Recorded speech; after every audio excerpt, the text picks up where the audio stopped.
Every business has two divisions, pimping and pampering.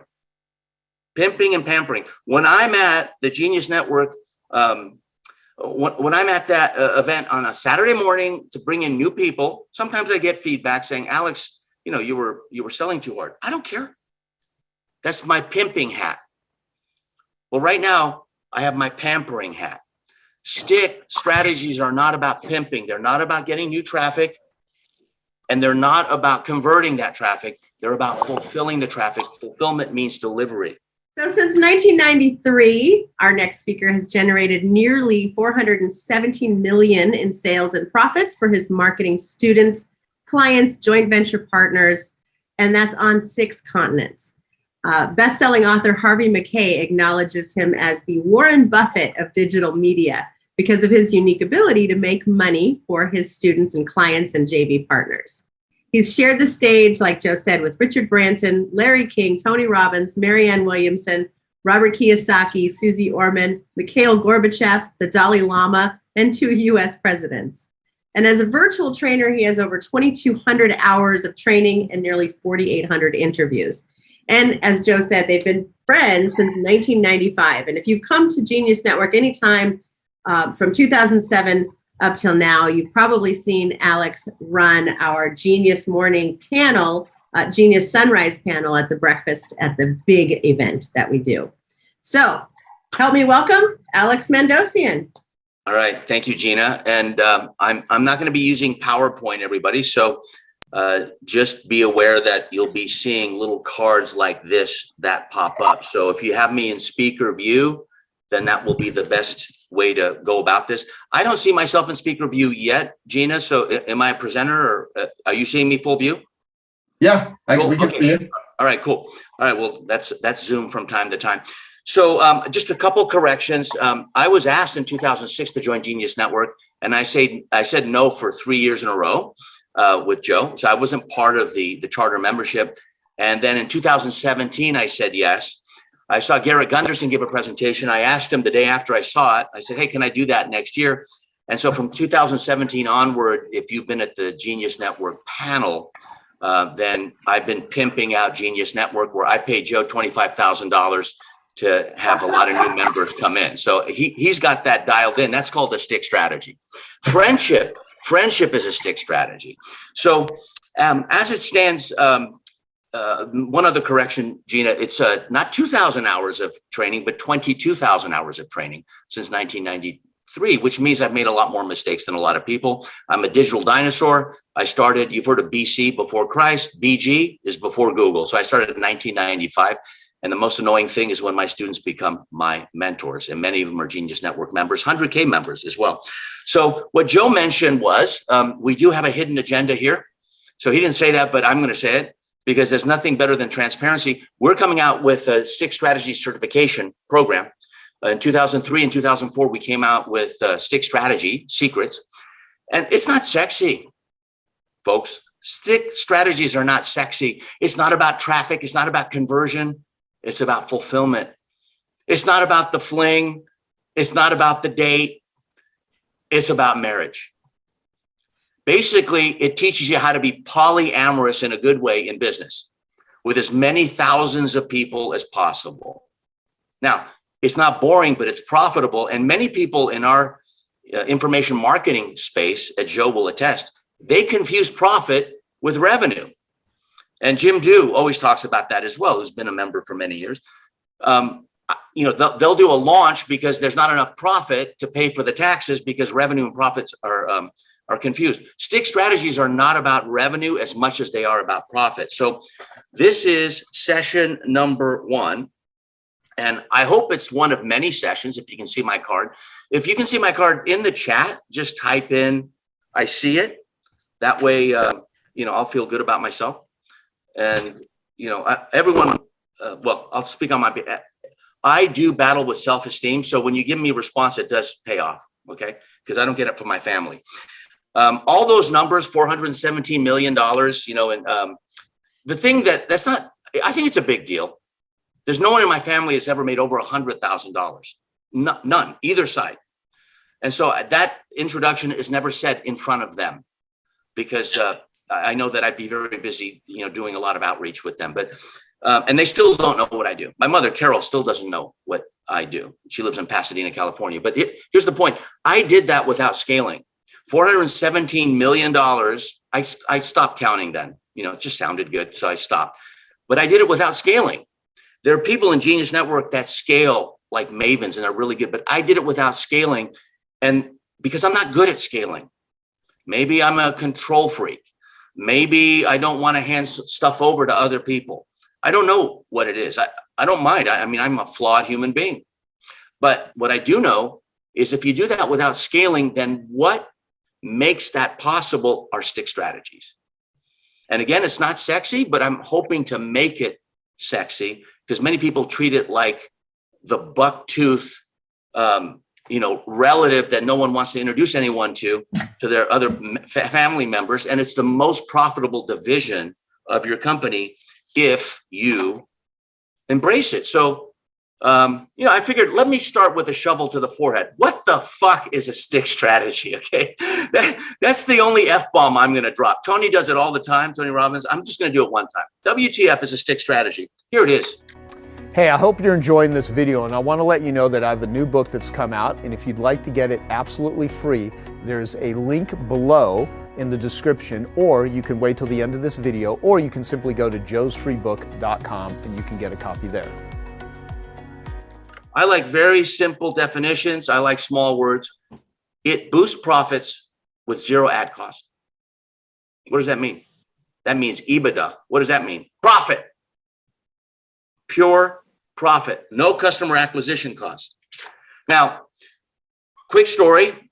I'm in Manhattan. I'm living in Manhattan. It's 1992. I'm on a bus going on 57th Street to where I live on 63rd Street in New York City. And I hear on a cassette tape, now some of you millennials, there used to be something called CDs, right? It was put in a Sony Walkman.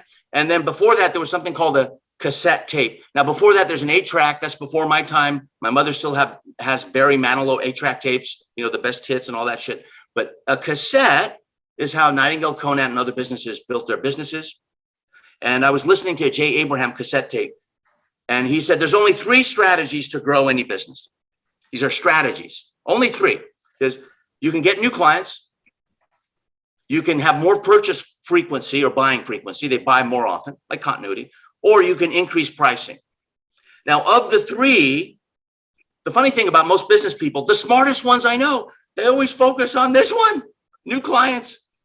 And that's the hardest fucking one there is. Actually, that's the second F-bomb. Sorry, no more after that, ladies and gentlemen. So new clients is the hardest. That's where everyone goes on. Why? Because they just want to pimp out what they got, but they're putting this pure pH 10 water or wine, if you drink, into a barrel that's leaking. And then purchase frequency, that's the second hardest, but it's easier than getting new clients. Why? Because you already have the client. You're just getting them to buy again. But increasing pricing, that's the easiest. But of the 3, the first 2, and Jay doesn't talk about this, and Jay's a good friend of mine, but and of course he's been on Genius Network stages at the big event and other places, but increasing pricing, that is a mindset shift. New clients and purchasing frequency, that is a marketing strategy shift. So get your shit together mentally, increase your price, add a 0. If you have a coaching for $1,000, what additional value could you bring to it to make it 10,000? I was sitting next to someone who's called the sleep doctor just yesterday. His name is Michael Bruce, Dr. Michael Bruce, and Joe knows him. He lives in Manhattan, used to live here in this area in Scottsdale. And he told me there's a bed for $440,000. And it comes with a doctor, him. Okay, $440,000. My limit was like, I don't know, 10,000. Now I'm thinking, wow, maybe I was cheap. 50,000 for a bed. $440,000 they sold out. The 10 that they made. Beyonce has 2 of them. Oprah has 2. Drake has 1. Do those people have any disposable income problems? I don't think so.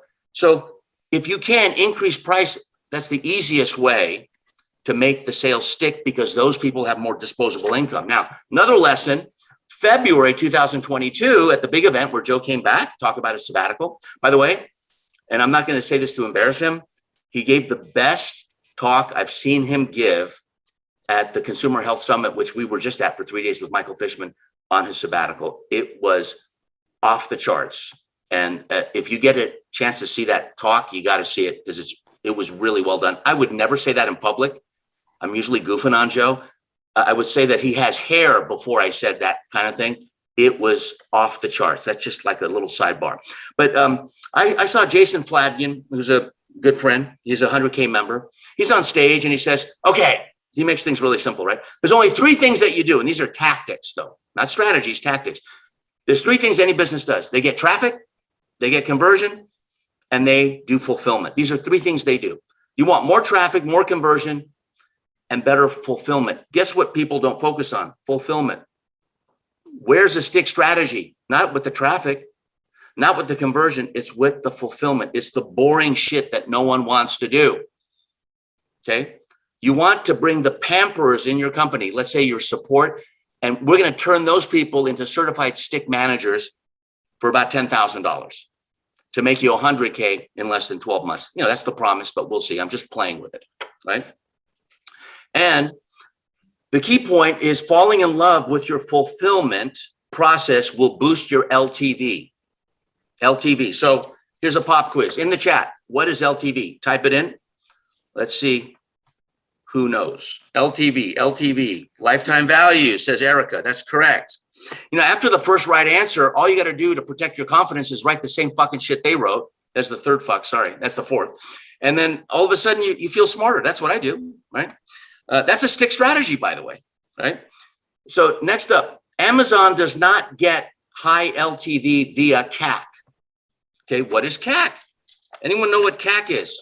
Pop quiz, what does CAC mean? Any advertisers in here? What is CAC? Cost of acquisition? No.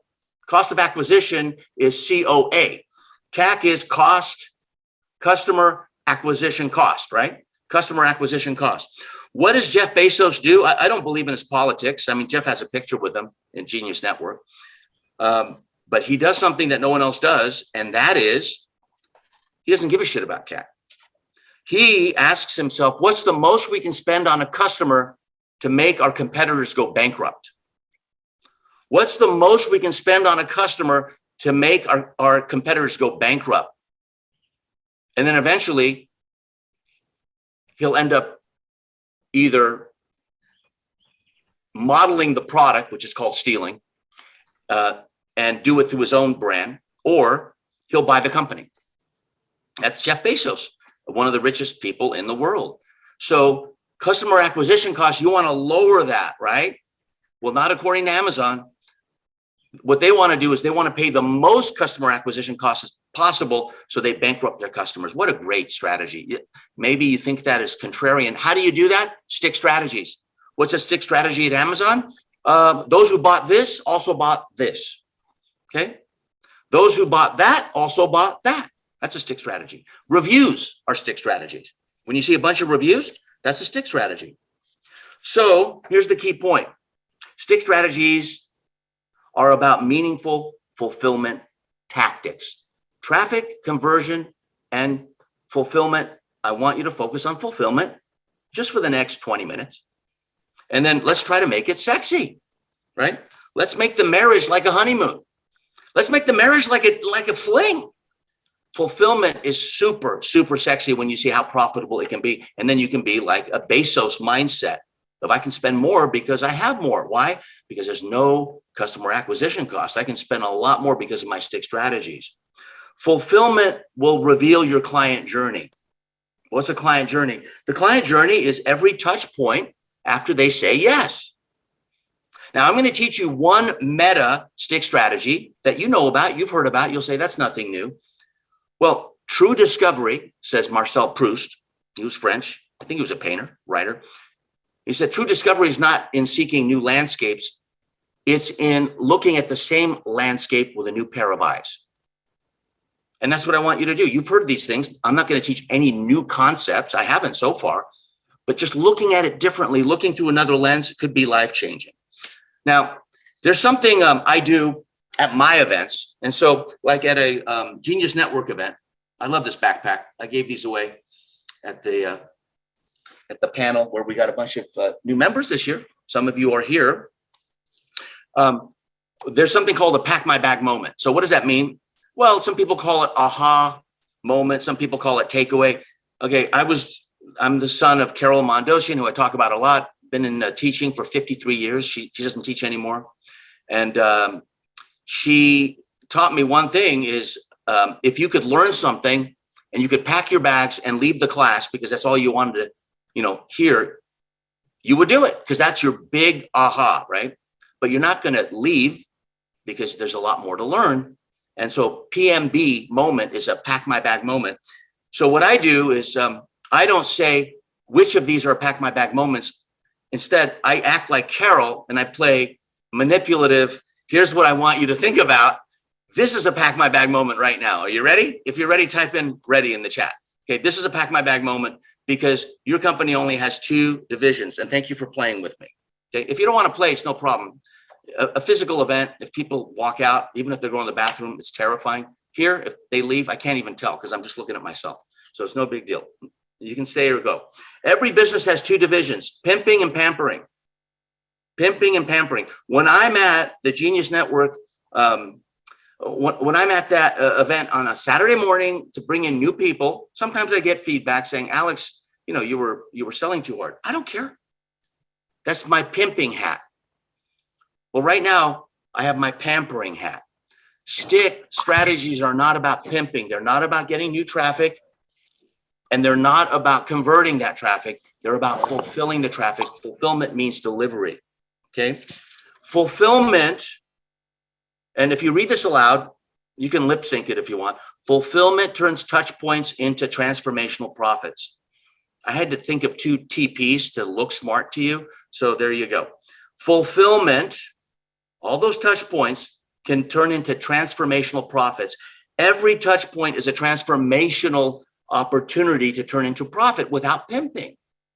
Lufthansa is an airline, and they had a new CEO over 25 years ago. And I read it in a book, so I don't know if it's true, but it's a great story. So let's pretend like it's true.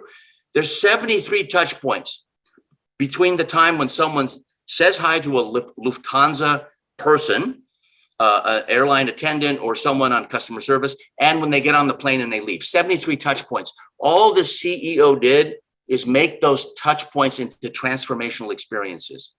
That's it. And everything changed. What is that? That's called fulfillment.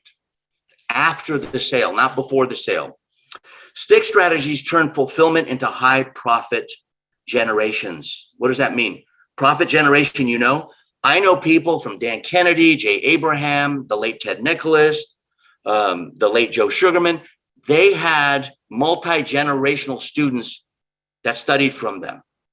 Like 3 or 4 generations, son, father, grandfather. That is stick. Can you imagine? What if you did that 7 generations, like 100 years? Wouldn't that be cool? So I'm going to go by this very, very quickly in the next 10 minutes because that's all I got. Is what's the single most profitable stick strategy? That's what SS stands for. It stands for something else too, but that's over 80 years ago. Stick strategies that can add a 0 to your lifetime value.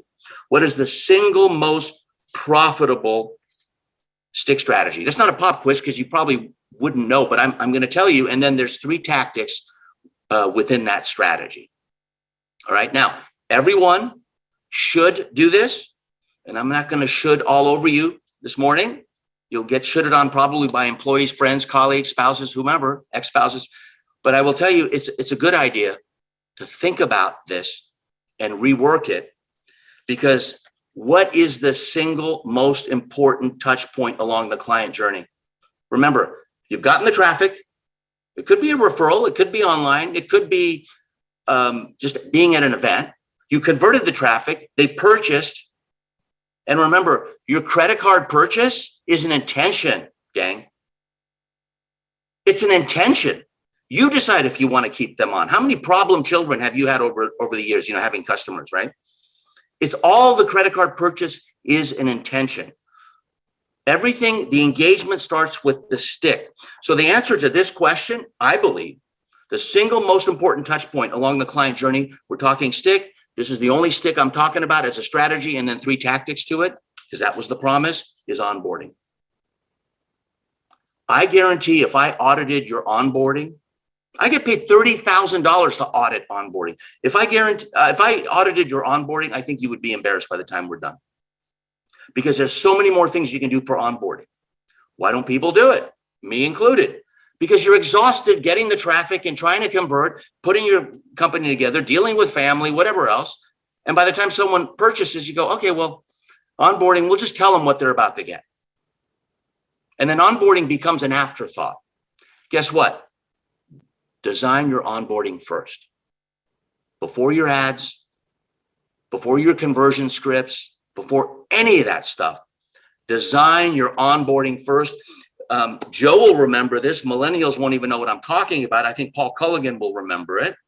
There used to be something called snail mail, and we used to call it direct mail. And in the direct mail package, there was something called the coupon or the order form. It was a card. It would actually fall out. There were copywriters who were paid millions of dollars, many of whom I know and knew. I know them still, but they're not living here on earth. There would be this little card that would pop out, and that would be the order card. Well, guess what? People would do the order card last when it was the single most important card in that envelope. So a guy named Ted Nicholas, I'm Armenian, he's Greek, so we're kind of brothers from other mothers. He's no longer living, but bright, very bright guy, brilliant marketer, multi-millionaire. He taught me to make the business reply card, which is called a BRC. Write that first. That way you won't forget the 800 number, which Joe Sugarman created, who we lost recently, and also all the other important information. When the BRC, the business reply card, is an afterthought. Well, in the same philosophy, do your onboarding first. Design it first so you're excited about it, right? It's like the day after you get married, allegorically, why not make that like it was the first meeting and your heart is racing and you're telling them what's about to happen and you just can't wait, right? And every day is a new day and you get more excited because you're going to learn something new about this person. That's what onboarding should do. Now, a guy named Niccolo Machiavelli said the ends justify the means. The end justify the means. Many people have said that. He said it in the 1500s. He wrote a book called The Prince. I disagree. I think the start justifies the means.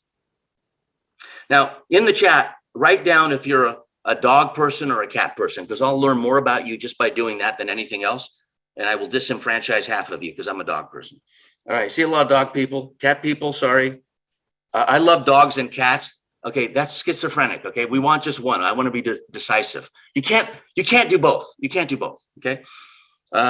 Okay. Dog. Good. If you've ever trained a puppy, it determines how that dog becomes a great dog as an adult. The start justifies the means. If you don't crate the puppy, you're fucked. You're screwed. Sorry. If you let the puppy just roam around outside, they'll dig and you'll blame them. It's like a baby, same shit, different species. If you let the puppy just roam around the house, you don't follow them, they'll chew on the furniture. The point of having a puppy for 6 months is to do what it takes to make that puppy into a great adult dog for hopefully the next 13 to 15 years, sometimes longer. So the start justifies the means. And so that is onboarding. You get to indoctrinate them as a stick strategy, how to think, what to think, and why they're thinking what they're thinking according to your culture. Okay. So question, what is onboarding? Onboarding is the first touch after they order. And it should be ready, not an afterthought. It should be ready to go. Why is onboarding so relevant to LTV? Because it's the single most important stick strategy there is. Because like training a puppy, you're creating, you're sequestering your new client, customer, patient, member, whatever you call them. So you indoctrinate them into your thinking. Makes life so much easier later on, right? I know when someone has a great dog, I know if they were a great trainer, as you know, with a puppy. It's a pain in the ass. I have 2 kids. If someone has kids here now, you know that you can never underestimate the power of denial as a parent. Am I right? If you have teenagers, you can never underestimate the power of denial, right? Well, a puppy, it's like, they just want to have fun. And that is a new customer, a new client, a new member. I'll call them a client, just as a catch-all term. They want to have fun. So why don't we shepherd them and usher them in the right direction through this amazing stick strategy, which can really make a difference. How does onboarding work step by step? Well, I'm going to give you the steps. There are 3 of them. The goal, though, of onboarding is engagement. A disengaged client is not a client. A disengaged client is not an appreciating asset. I look at every client as an appreciating asset. Not as a bag of money, but as an asset, as a friend. I'm an appreciating asset for Joe. Every year, there's no way I could leave Genius Network. Guilt and shame are 2 worthless emotions. That keeps me in. That's a good stick strategy, but that's by the universe and my own doing and my childhood upbringing. So I can thank my parents for that. By the way, my humor doesn't get any better. So if you're not laughing, it's not going to get any better. And so onboarding, the goal of onboarding is engagement. And the reason you want to engage them, which a stick strategy is, stick, engaged, right? Flypaper, stick, right? You want to avoid BSO syndrome. BSO syndrome. Does anyone know what, not BS, everyone knows that. What does BSO stand for? BSO. And by the way, if you want to steal any of these lines, you can. I saw some things. Yeah, Tom, you can steal it. It's yours. Bright, shiny object. Bright, shiny object syndrome. What's the #1 most crippling factor of any mastermind? BSO syndrome. You know why? They don't know how to have a love affair. They just want to fling. And once it gets dull in their mind, it's not dull. It's actually shinier. But they think it's getting dull. They got their own issues. Joe may say addictions, right? And so the way to avoid BSO syndrome, so they go to somebody else and then get confused and then poo-poo your strategies, tactics, products, services, whatever you have, is to keep them engaged. How do you start that? How do you light the fuse? Onboarding. What is onboarding? A stick strategy. There's over 108 that Joe and I have taught. This is a stick strategy. This is a stick strategy. This is a Genius Network charger, right? So your laptop is out of juice. You put this in there. This is a stick strategy. This is a $500 deck of cards. Okay, I'm a fractional CMO for companies, and this is a deck of cards. And it's not $1 because there's no gambling here. This is where you become the casino. Why is it $500? Literally, we get 497 bucks. Why? Because it sounds better than 500. But these are all objections, 52 of the top objections any salesperson will face. And on the back is how to respond. So we train our sales team that way. Is that a stick strategy? WTF, I'm not going to use the F-bomb. You want to see a really good stick strategy for my my mastermind? I got them all bobbleheads. So this is me. This guy's Indian, because when I went to India and I said yes or no, I was waiting for this or this, but I see this instead, right? So this is a Alex Mandossian bobblehead. Imagine you get a bobblehead like this and it arrives at your home. That's a stick strategy. Another stick strategy. Let's say we're going to renew for year number 2 for a mastermind. I have all these, you can't see it in the back, but I have all these journals where every journal is one mastermind meeting I've gone to. So I say, what if I took all those journals? There's over 65 of them. I put them in one. The best ideas, they're in this one. And I have a digital readout of it. If you like it, you got to renew. Okay. So that's a stick strategy because they're already a customer. They're already a client. Another stick strategy is, hey, 100% commitment means all in. I give these all in rocks. They cost me $1 as a premium. And they have it right in front of them when they're writing copy, when they're doing marketing campaigns, and they're being reminded of me. This is a wristband that says Carpe Vitam. If you know Carpe Diem, that means seize the day. Carpe Vitam means seize your life, like curriculum vitae. And this is not any ordinary wristband. This has over $50,000 worth of funnels inside, marketing funnels. It's a flash drive. So I give this stick strategy after they purchase something that's very expensive, like a 25K something, right? And it can go on and on. So there's all kinds of stick strategies like that. But for onboarding, Because if I taught you one thing and 3 tactics, you'll remember. If I taught you a bunch, you'll forget, right? So 3 simple steps to onboarding. Here it is. Just answer this question. What is the intention of the client journey? Is it to double profits? Is it to be happier in a relationship? Is it to stop an addiction? Is it to build their own mastermind? You answer that question. I can't answer it for you. So that's the first question you got to answer, and you let them know. Why is the client journey purposeful? Give them the why. What is the head? Why is the heart? Why is it so purposeful for them? Like, why will this journey, which you already mapped out, right? Not so much, but if you did, then you know how to onboard them, because you can't onboard without a client journey mapped out.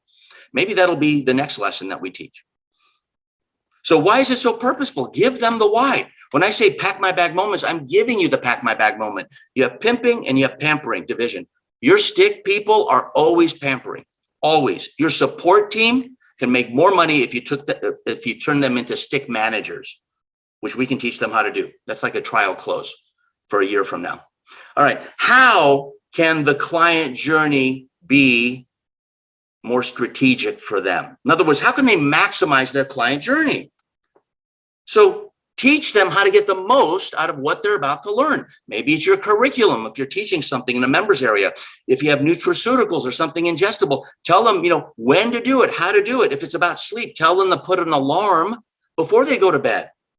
I know people that wake up with an alarm, but how about going to bed?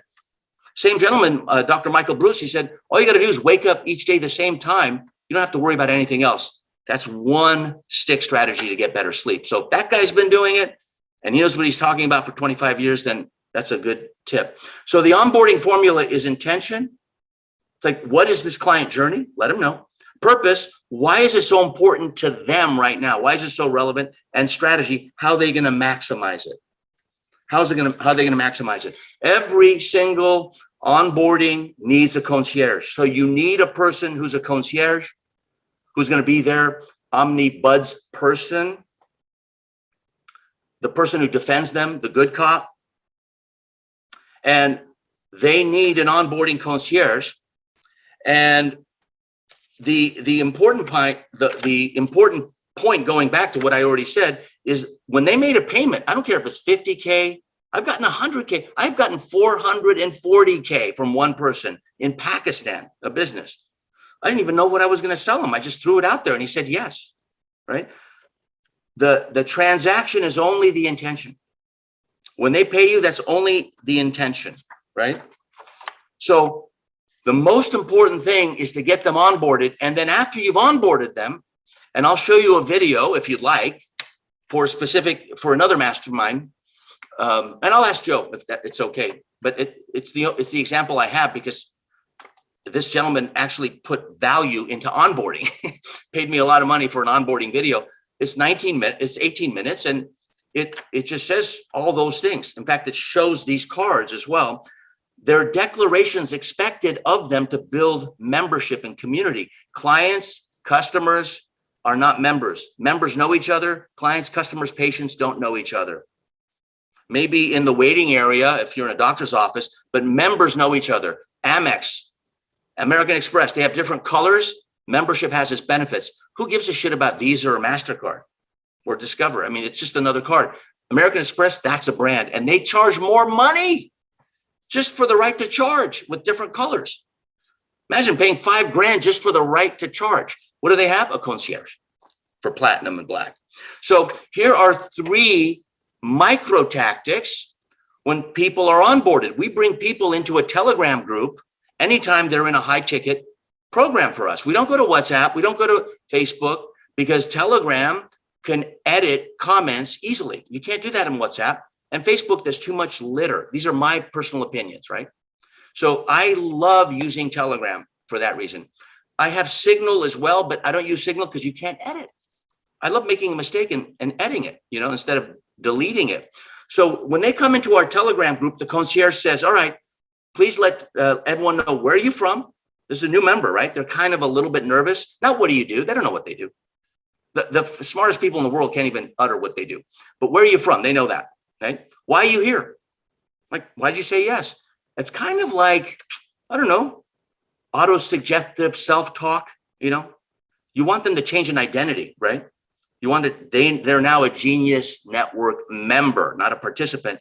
And then how will you serve? How will you serve this group? So where are you from? Why are you here? How will you serve? That is after you've onboarded them and now they're connecting to everyone else. So first it's one-to-one with them. And then next it's one-to-many with them and everyone else. Behavior never lies. So the key to this one stick strategy, it's only one of so many. If you want to hear more, we have more. But the key is behavior never lies. If you have kids, you know this to be true. If you have an ex-wife, you know it's true, or spouse. And if you have a puppy, you know it's true. Cats, they don't qualify.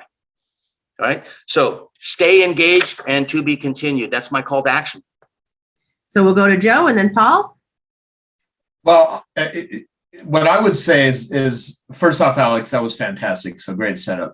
And BJ Fogg, I'd love for you to either speak or elaborate on any of the things that you were typing into the chat if you would like, because you more than anyone have a very deep perspective on this based on all the research and things that you've been teaching for years with Tiny Habits. And so love to hear your perspective. I'm here to learn. I mean, I'm always in learning mode. I don't have anything really smart to add to this. I just really appreciate being inspired, and even the specific tip like Telegram. That's great. Yeah. One thing I really want to just edify you on, which I think is just so admirable, and I would like to think I try to show up with a beginner's mind. I'm always trying to learn, is just, BJ, you're one of the, like many of you know, BJ's book, Tiny Habits, was voted Business Book of the Year by Amazon, not last year, but the year before, right? And, BJ's, one of the top behavioral researchers and professors at Stanford. He's just helped God knows how many countless people do amazing things. Is the fact that what you just said, I'm in learning mode. I mean, so many people are too cool for school and they're not coachable. And you're always, I think that's why you're very good at what you do, is because you're always trying to get better and learn. And I do the same thing when I go to events. I just try to, I'm a student there and I do my best. So I just want to say that. And I'm speaking to everyone here, but I just wanted to point that out because so many people in your position are not like that at all. And I think it's awesome. So thank you. And let's turn it over to someone more important than me. School is never out for the pro. I love it. Paul, share with us a pro strategy tip you have brought to the table today. Will do. I do have to say, though, it was Alex Mandossian who a number of years ago said, dude, we're going down to Arizona to watch this carpet cleaner guy, because if you can sell carpet cleaning, you can sell anything. So thank you, Alex. Thank you, Joe. Yeah. My favorite strict strategy in the world is podcasting, obviously. And here's the thing. Once they follow you, once they subscribe to you, they are yours forever. And subscriptions is an amazing strategy across everything. Subscription on a newsletter is great. Subscription on YouTube is great. Subscription is definitely a great strategy. But let me tell you something about podcasting that's fun. A client of ours, big name, allowed to share the numbers, but not the name.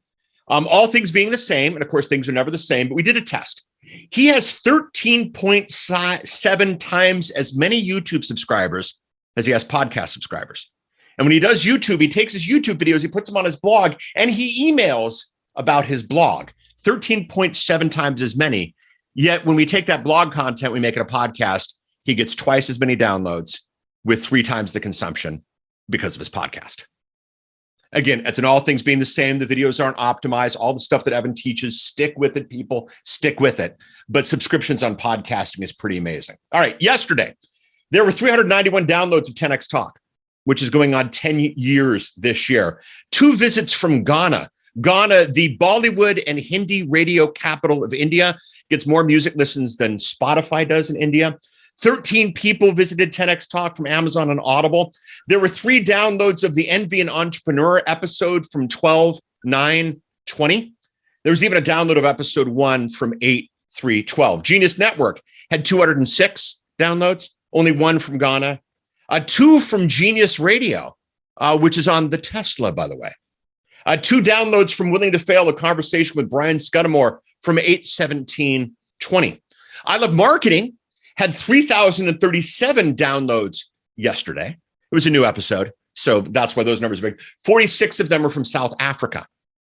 Interesting. 3 downloads of the Steve Cypress on direct response marketing strategies from August 2014. Podcasting is amazing stick strategy, but here's the cool thing. Every single person who downloaded any episode across any of Joe's podcasts, across the entire network, I Love Marketing, Genius Network, 10X Talk, they got an ad for an offer that Joe was doing right now, right at the beginning. Right before they got anything from Joe, they got a quick ad, 15 seconds, that told them what to do. So people from listening to content from 2020, from 2014, from 2012 got an ad, 3,634 ads served yesterday to people who said, I want more Joe in my life. That is the ultimate stick strategy. Anybody who has a question, go ahead and raise your digital hand. And Alex, in the beginning, you mentioned a book. And Erica Ferenzi and I we missed that. Could you say that book that you mentioned again?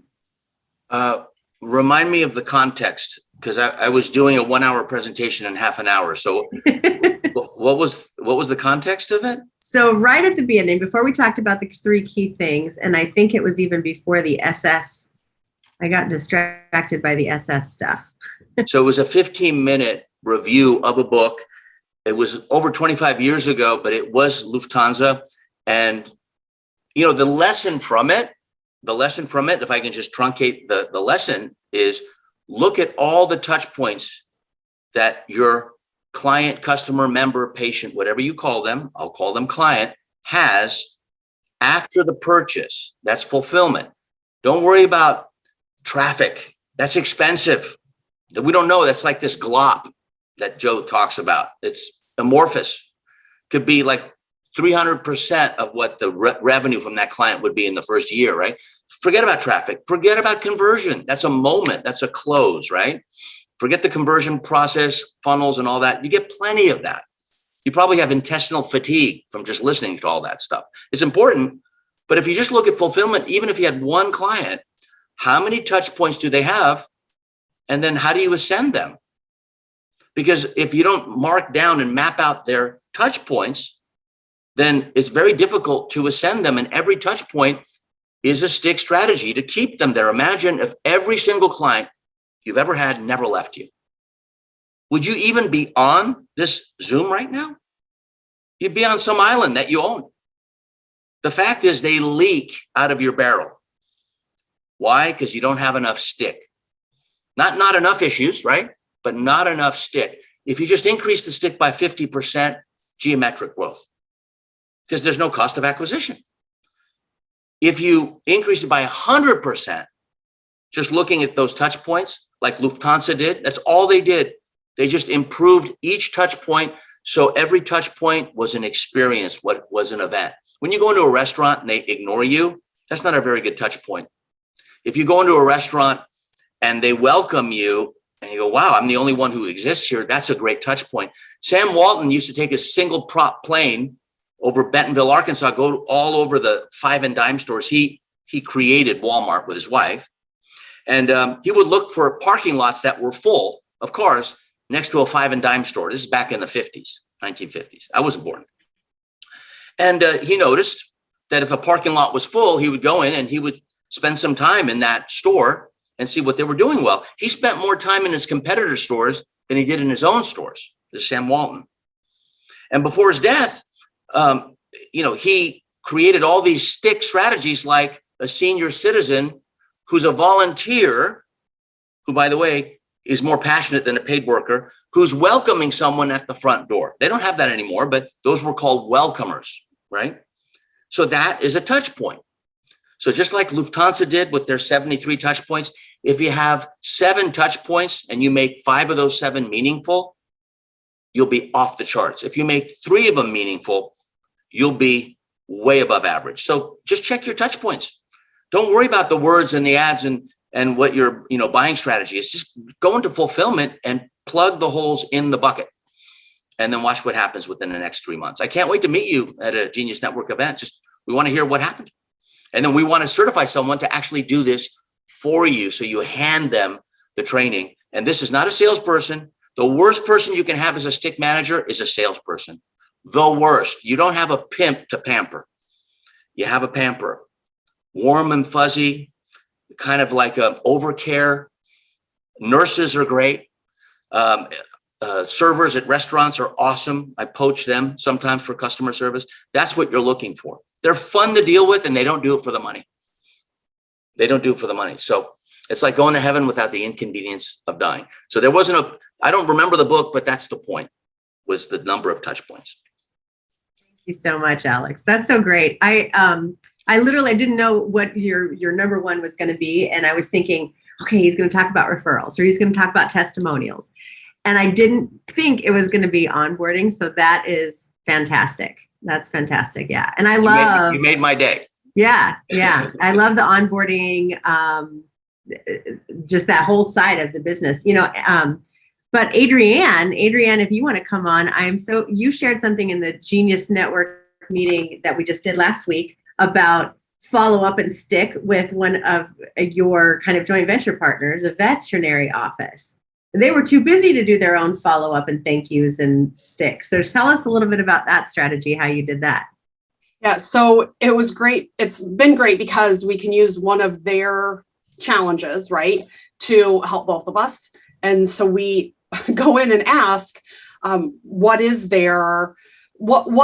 they do to thank new clients, new patients? And typically, actually almost always, their answer is, well, we've had this idea of sending them a thank you note or reaching out to them, but we just don't have the manpower to do that. We don't have the bandwidth to do it. So we said, well, you know what? Let us do that for you.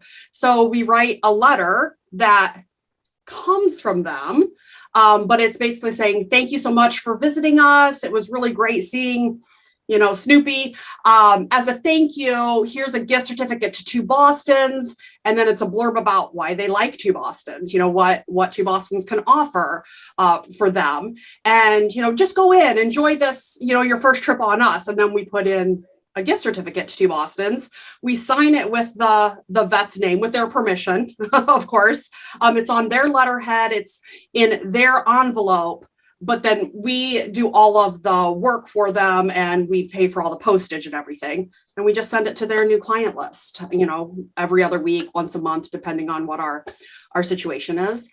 So it takes care of their challenge of reaching out and being sticky, but it also is a new client acquisition for us. So yeah, we've got lots of sticky points. We say you've got to be sticky, and reaching out and also figuring out how they want to be communicated with, right? Whether that's text message or email or whatever, and just simply asking them what the best way is to communicate with them is key. And Alex said something too about clients and customers versus members. And as a retail shop, it's pretty easy to have transactions and have clients and customers, but your setup is not like that. You have members. Your shoppers are members. Right. So we definitely look at the RMF scores, right? The recency, frequency, and how much they spend. And absolutely right is that it's way easier to get that frequency up than get new customers through the doors. So figuring out and taking some time to research, this group is different than this group. And if you're willing to spend a little bit of time, to make it personalized, then that actually means a whole hell of a lot more than just doing, a broadcast and an all call, right? Whether it's the language that you use or literally picking up the phone and calling people. And that's about the, doing real live thank you notes and real live telephone calls is way more than almost any other company in your business is going to do.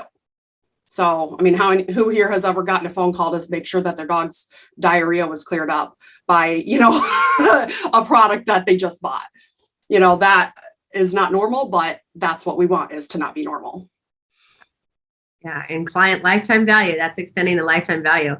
Yes. I see we have Lee Benson and Bill Gerber on, and I know, you guys work super closely with your clients to the point of where you guys, when you get a new client, it's like you're part of their family in a way, and you're definitely part of their business in a way. When Alex was talking about onboarding, what are you guys doing? Whoever wants to unmute, we got about 4 minutes left, and share, what do you do, Lee, for onboarding? And then Bill, after that, what do you do for onboarding? And maybe even Alex, you can then chime in on how we can improve our onboardings.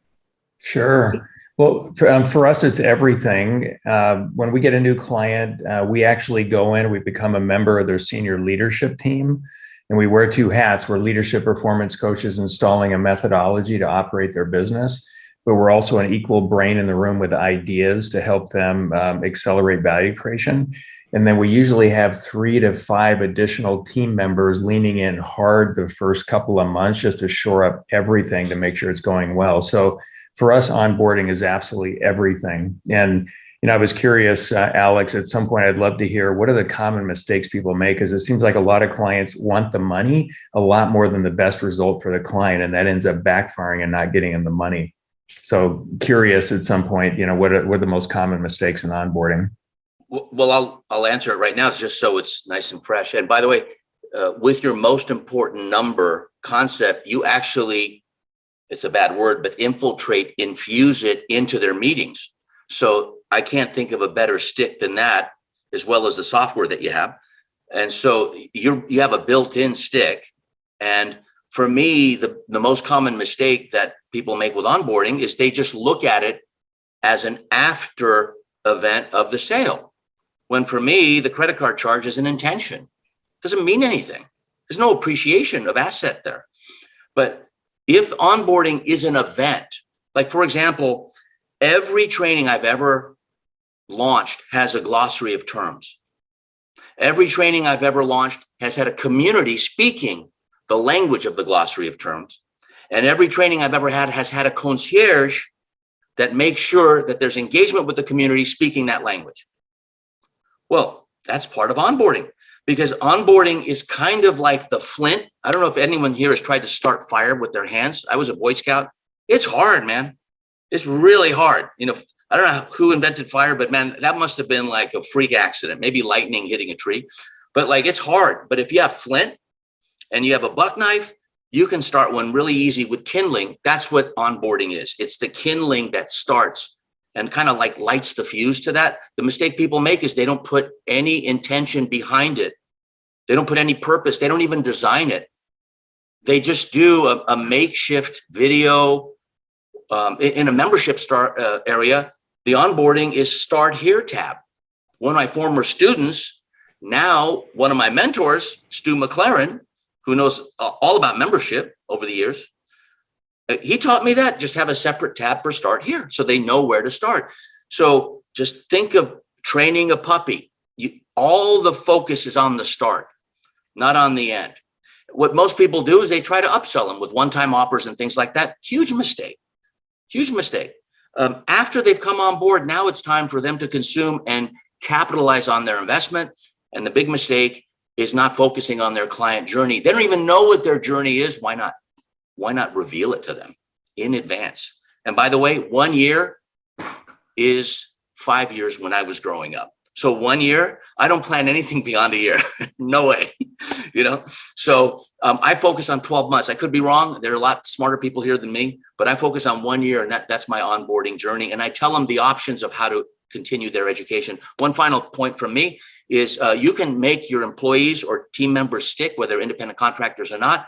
Simply ask them, and this is what I've done over the years, for under $80. I don't know why I do 80, because it's less than 100. Under $80, what is a non-monetary gift that you would really enjoy? I want 2 of them. So now I get to know their values: pedicure, manicure, haircut, babysitting paid for, right? Part of a paid day, all kinds of things. And so I know those 2 primary values they have, that less than $80. And I don't do random acts of kindness. When I catch them doing something well, it's like training the puppy, like good boy, good girl. They went they didn't go in on the carpet, right? So they get that $80 gift. And when you give someone an experience and it's tax deductible, they're remembering you. It could be a gift certificate to a restaurant. You'd be shocked what people want.